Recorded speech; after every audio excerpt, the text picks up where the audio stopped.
Clowns एक ऐसे जीव जो शायद पैरानॉर्मल और नॉर्मल के बीच कहीं होते हैं।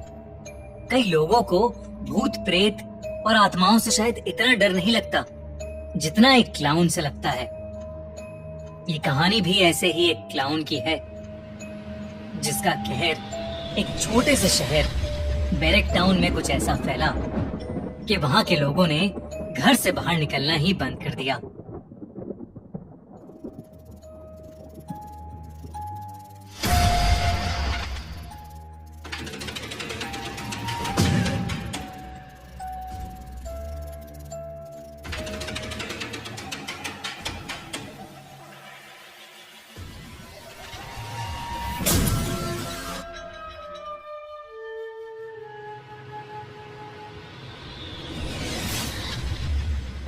आज आना का बर्थडे है। वो पूरे 13 साल की हो गई है। उसके बर्थडे पर उसकी मॉम मेगन और डैड स्टीव ने पूरा घर सजाया है, पर एना ने सुबह से अपना कमरा ही नहीं खोला।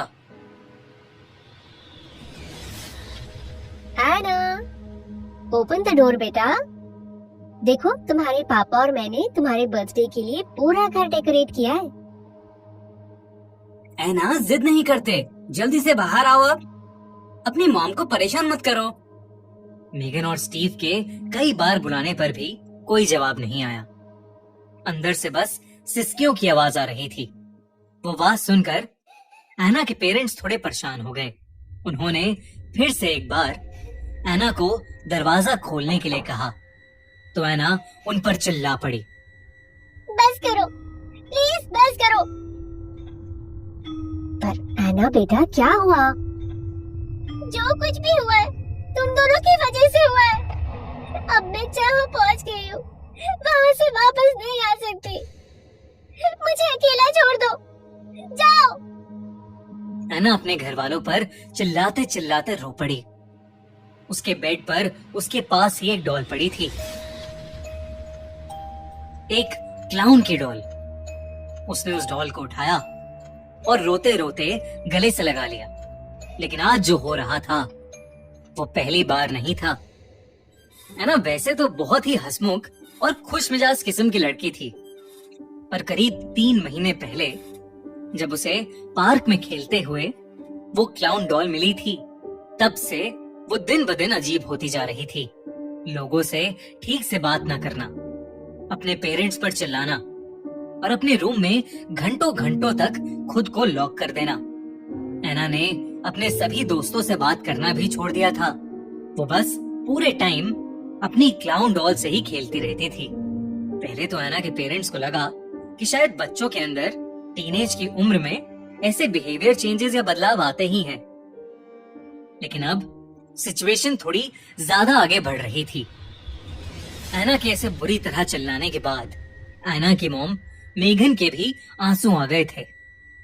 एना के डैड स्टीव ने मेघन के कंधे पर हाथ रखा और मेघन को दिलासा देते हुए वो उसे एना के कमरे के दरवाजे से दूर लेकर चला गया। लेकिन एना के साथ अंदर कोई और भी था।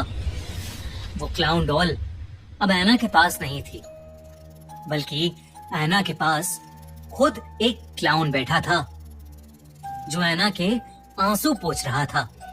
एना की जिंदगी में जो कुछ भी घट रहा था वो बहुत अजीब था, लेकिन उससे भी कुछ ज्यादा ही अजीब होने वाला था उस रात, जो बैरक टाउन के हर एक इंसान का दिल दहला देने वाला था।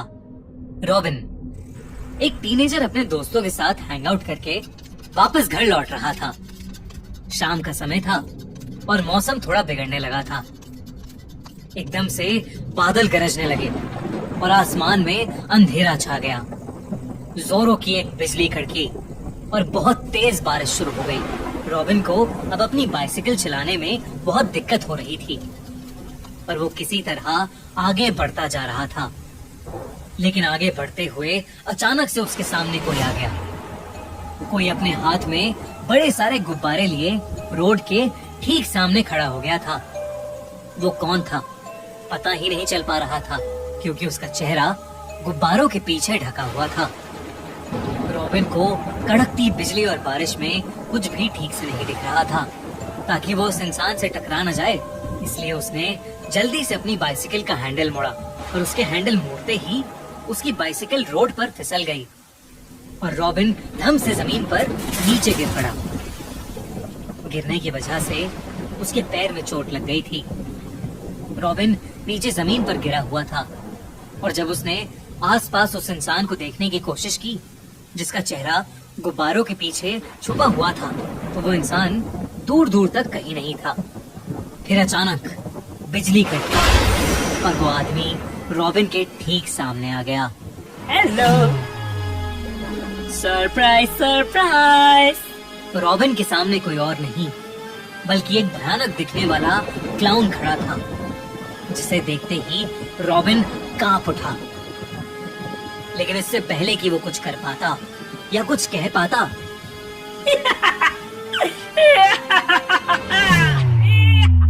जब रॉबिन देर रात तक घर नहीं आया तो रॉबिन के पेरेंट्स ने उसके बारे में सब जगह मालूम किया, पर कुछ पता नहीं लगा। जब कहीं से कुछ भी इंफॉर्मेशन नहीं मिल रही थी तो उन्होंने पुलिस को खबर की। पूरे शहर में रॉबिन की खोज शुरू हो गई। छानबीन के दौरान एक पुलिस कार उसी रोड से गुजर रही थी जिस पर रॉबिन कुछ देर पहले अपनी बाइसिकल से गिरा था। वो पुलिस कार एक जगह आकर रुकी। वहीं पास में रॉबिन की बाइसिकल भी गिरी पड़ी थी। उस कार में से 2 ऑफिसर्स उतरकर रोड के दूसरी तरफ के एक पेड़ को देखने लगे। दोनों के चेहरे का रंग पीला पड़ गया था। जल्दी से सर को फोन लगा।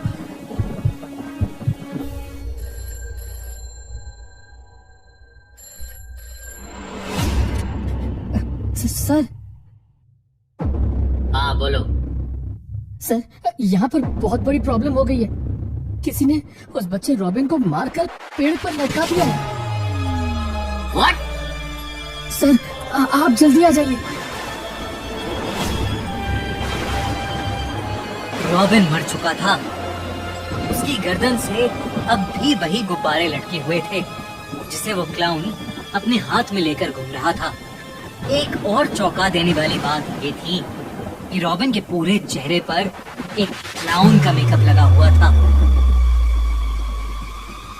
वहीं दूसरी ओर उस रात एना के चेहरे पर अब फाइनली एक मुस्कान थी और वो उसी डॉल जैसे दिखने वाले क्लाउन के साथ अपने कमरे में नाच रही थी।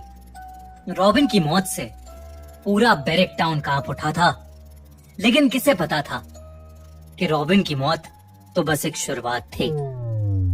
दोस्तों, ये था खूनी मंडे की पहली ओरिजिनल सीरीज द क्लाउन का पहला एपिसोड। क्या हुआ उस शाम रॉबिन के साथ?